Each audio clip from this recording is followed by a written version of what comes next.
Hello guys, this is going to be a different kind of video than what I usually make. It's actually going to be the start of a training series that I make, but in this video we're going to be going over the criteria of my public access test for both my and my client's service dogs.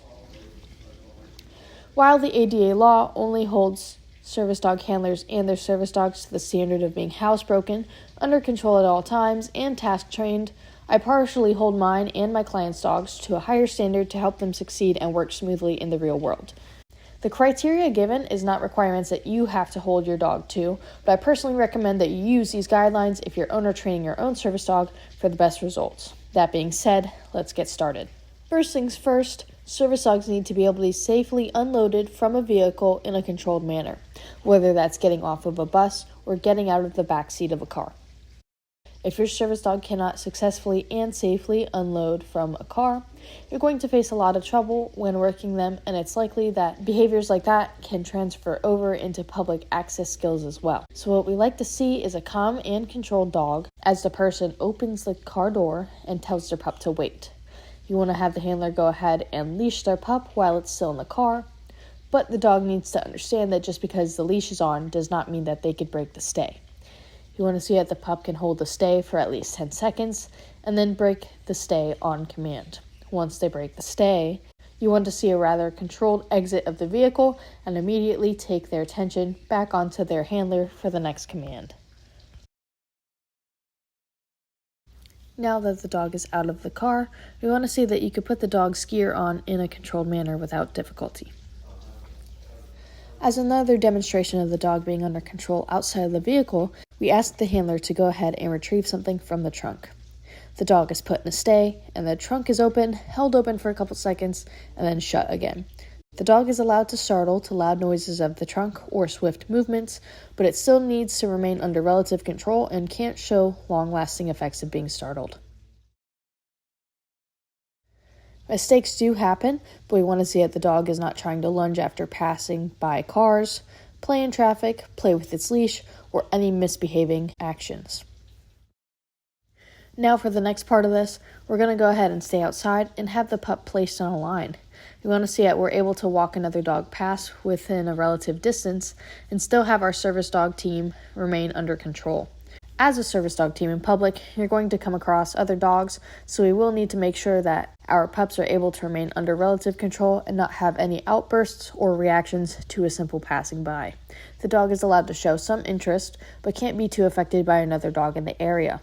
Typically, we will walk a dog past within 6 feet of the service dog team, as it gets the dog within a close enough distance to gauge whether the service dog has too much interest or is too affected by the passing dog without putting either of them in danger.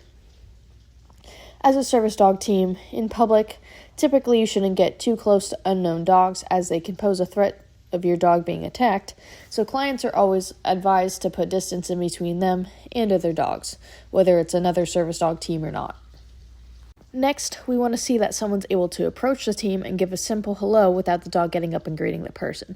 We want to see that the dog is under control and doesn't express any aggression or signs of fear. We also want to see that someone's able to approach the team and pet the dog without a dog acting in an aggressive manner or getting overly excited and jumping up.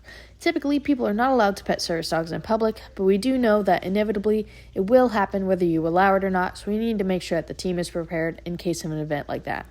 In this case, I went ahead and approached the team with my dog because these dogs know each other, just as an extra test for these pups, but this is not included criteria for any dogs that I test. Next, we want to see if the dog is able to perform a stay outside and that the handler is able to step around 15 feet away from the dog. After the dog holds the stay for an extended duration, we want to see if the handler is able to recall the dog and the dog immediately comes to the handler, giving them their attention. We also want to see that the dog is capable of performing the same action around a distraction, so in this case, we put another dog in between them. Next, we're testing the approach of the building. We want to see that the dog is calm and collected and not overly worried about its surroundings. We also want to see that it's in a relative heel position, not pulling forward too much unless that's a task it's currently performing. We also want to see that the dog stops when the individual comes to a halt. The next behavior that we're observing is that they are evaluated on whether or not they have a controlled entry into the building. We want to see that the pup is able to sit and stay while the door is opened, and that the handler is able to walk through the door without the pup, and then release the pup stay command when told so. This is another example of impulse control and seeing that the dog is able to remain under control even when faced with something exciting. For some dogs, depending on tasks, we also see that if they're capable of opening the door via a button. Typically, this is seen in wheelchair users. This would be included as a task. As the team is walking around, throughout the rest of the test, we want to make sure that the dog isn't overly affected by its surroundings, example, stressing or overexcitement. You want to see that the dog isn't pulling or sniffing things, isn't trying to engage with other civilians, and is overall calm and collected. The dog is allowed to make mistakes, but it needs to be able to perform properly once corrected. It should not take correction after correction to get the dog to perform the proper behavior. If we are working with a dog that has a guiding/leading task or counterbalance task, we also want to see that the dog is able to perform it in a public environment reliably. If your dog is unable to perform their task in a public setting, that means that they are not ready for public access yet and are not ready to graduate to be a fully trained service dog. You want to see that the dog is able to readily adjust to speed changes, turn corners, and overall move fluidly with their handler to create a team.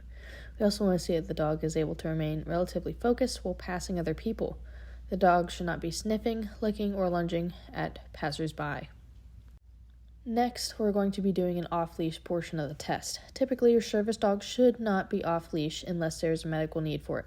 For example, my service dog is required off-leash, and her right to be off-leash is protected by law because the leash interferes with her safe and effective performance of her task.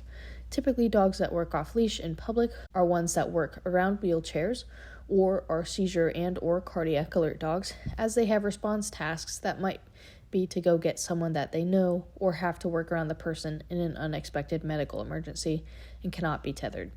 Tethering a dog to a handler with a condition like that could pose a risk to the dog's safety if something were to unexpectedly happen.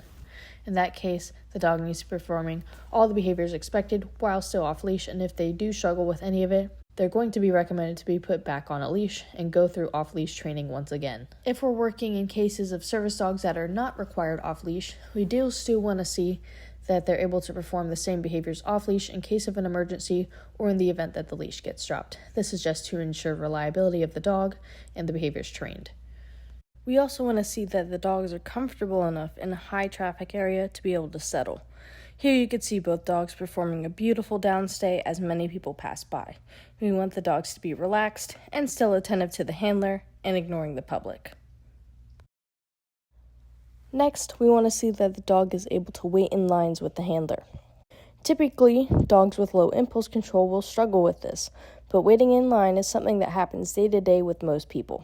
Here we see the team in a line to get food, and we just want to make sure that the dog is under relative control, is not frustrated, distracted, or distressed, and is able to remain under control without it vocalizing. We want to see that the dog is able to hold a nice sit-stay, move with the pace of the line, and able to be tucked out of the way when it comes time to order. The dog should not be overly distracted by the smell or sight of food, and should not be doing any impulsive behaviors like sniffing or licking the ground, or putting feet up on the counter. We also want to see that the service dog is able to remain under control and be able to settle properly if the handler were to sit down and have a meal for upwards of 30 minutes.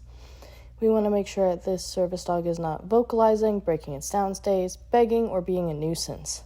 This particular dog was taught that it has to settle under the table while the handler was eating to put the dog out of the way. This is definitely not a requirement, especially for larger breed dogs, but if the dog is trained that way, we want to see that it's able to perform it properly without issue. We also have a clip of these pups settling on the floor beside the handler while the handler eats, just as normal. Now we want to see that the dog is able to ride on an elevator. All the dogs that I work with will eventually be trained to work on an escalator, but in the meantime, for safety purposes, while they're still undergoing training, the elevator is a safer option. We want to see that the dog can remain under relative control and isn't too worried during the elevator ride.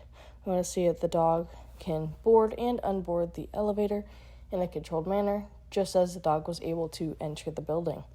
For some dogs, they will also have a pressing button task, example for people that are blind or in wheelchairs, so you could see one of our pups pressing that button before they get into the elevator. We also want to hold our dogs to a similar standard when approaching escalators. We want to make sure they're able to board and unboard the escalator in a calm and safe manner. Make sure that the dog isn't too worried about the movement or anything, and overall just remains under control. Not all handlers are going to be comfortable using an escalator with their dog, and that's okay, but in the event that they need to use it for whatever reason, we prefer that our dogs are able to use it properly without safety concerns. Next, we want to see that someone can walk by and address the dog and the dog still remain under control. It's common knowledge that you're not supposed to distract service dogs, but a lot of people do it anyways. In the event that this happens, we need to make sure that the dog is able to remain under control of the handler and ignore people being a nuisance. The dog is allowed to get mildly distracted, but cannot show any signs of overexcitement, fear, or aggression.